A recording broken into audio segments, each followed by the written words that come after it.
And we welcome U.S. Senator Tom Cotton on a day after the night in which the president gave a speech about Afghanistan and victory in Afghanistan. Senator, what does victory in Afghanistan look like after 17 years of being there?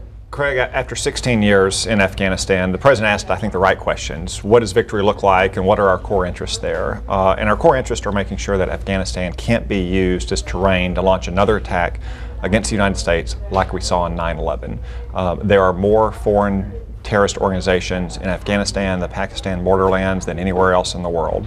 And we cannot allow the Taliban to take control of that country again and give freedom of action, freedom of movement to groups like Al-Qaeda and the Islamic State. So we are there focused, as the president said, to kill terrorists and to stop the Taliban from retaking that country. The Afghan people are going to have to work out the kind of government, the kind of society they want to have. That's not our role. Our role is to stop the Taliban and terrorist organizations from targeting us here in the United States. So you don't, and the president doesn't, and the goal here is not to be a target, to keep the United States from being a target. Afghanistan is the place from which the 9/11 attacks were launched. It's where the most terrorist organizations in the world are concentrated, and they would like nothing more than to have the freedom of action to deliberately and carefully plan another attack against the United States. He didn't mention troop strength last night. There was no mention of numbers. What should we expect? How many? Well, I think that's really a question for the professional judgment of our commanders. I think in the late Bush years and throughout the Obama years, there was too great a focus on troop numbers. We should focus on the mission. And the mission is stopping the Taliban and terrorist organizations from being able to take over territory that they can then use to plot attacks. And if that requires 1,000 troops, that's what our commanders say, then that's what they should get. If it requires 8,000 troops, that's what they should get. If it's something in between, that's what they should get. So I think it's good for the president to be focused on the mission and let the mission drive troop levels and resources, not vice versa. This just sounds like a whack-a-mole, that if you get one terrorist organization, another one pops up. In fact, we're now even reading that ISIS is going at it with the Taliban in Afghanistan.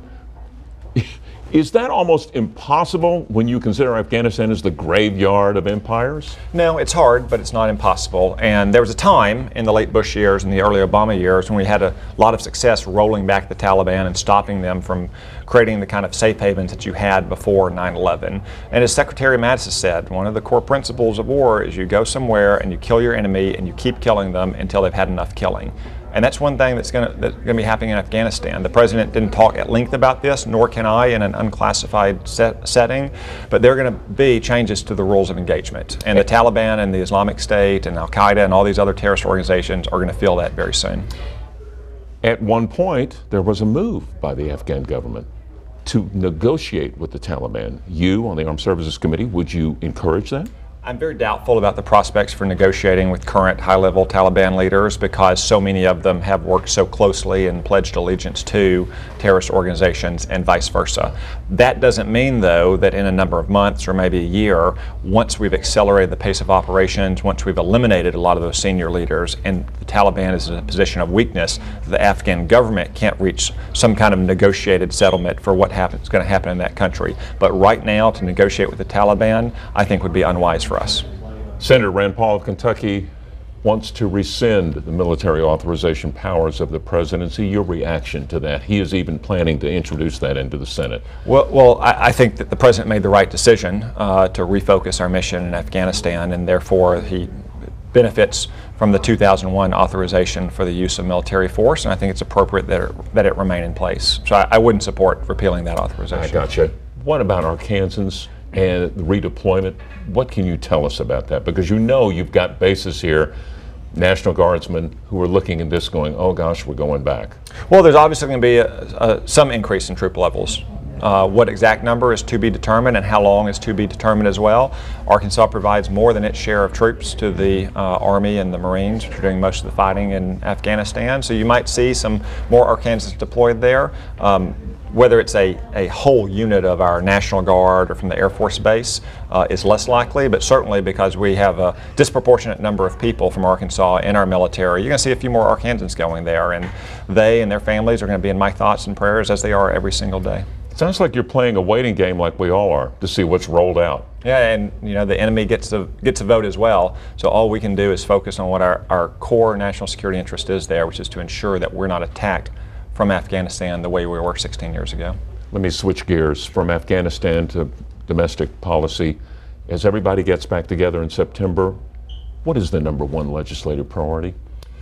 Well, I would divide that in two. There's things that we must do and things that we can do. The must-do things come up every year, passing a budget and so forth. But there is a real opportunity in the budget this year, which is to increase defense spending. We saw for the second time in a row, or second time in 2 months, a terrible accident in the Western Pacific with one of our Navy destroyers. I suspect that there's no way that the budget cuts to the Navy haven't contributed, at least in part, to a decline in training and in readiness for those sailors. I know, as a member of the Armed Services Committee and a veteran myself, that the budget cuts over the last 8 years have been very hurtful for our military. So I hope when we work on that must-pass legislation, the budget and the bills to fund the government, we'll do the responsible thing, which is increase military spending. But then there's the other category, the can-do opportunities. I introduced legislation last month that would overhaul the way we give out green cards to this in this country, to prioritize high-skilled individuals who can contribute to our economy and fill gaps, like, say, doctors in rural Arkansas. And we have a large number of immigrants from other countries that come here to Arkansas and help provide health care in places like Batesville or Jonesboro or Hot Springs or El Dorado. I think that's a real opportunity. Congress doesn't have to do that. Congress should do that. And I'm working with not just my Republican colleagues, but my Democratic colleagues as well to try to revamp our immigration system. Won't we need to raise the debt ceiling? We'll have to do that as well. I hope that's an opportunity to get some kind of reforms to our spending process and our budgeting process. I don't know what that legislation is going to look like, so I can't pass judgment on it yet. But I don't think we should just have a simple, straightforward debt ceiling increase without some effort to try to reform the way we budget and the way we spend, so maybe we don't have to increase the debt ceiling quite so often. Senator Cotton, thank you for coming in, straightening us out on your stance on all these issues that swirl around us and tend to, at some point, distract us, but at the same time need our concentration. Thanks, Ray. Great to be with you. Thank you for coming in.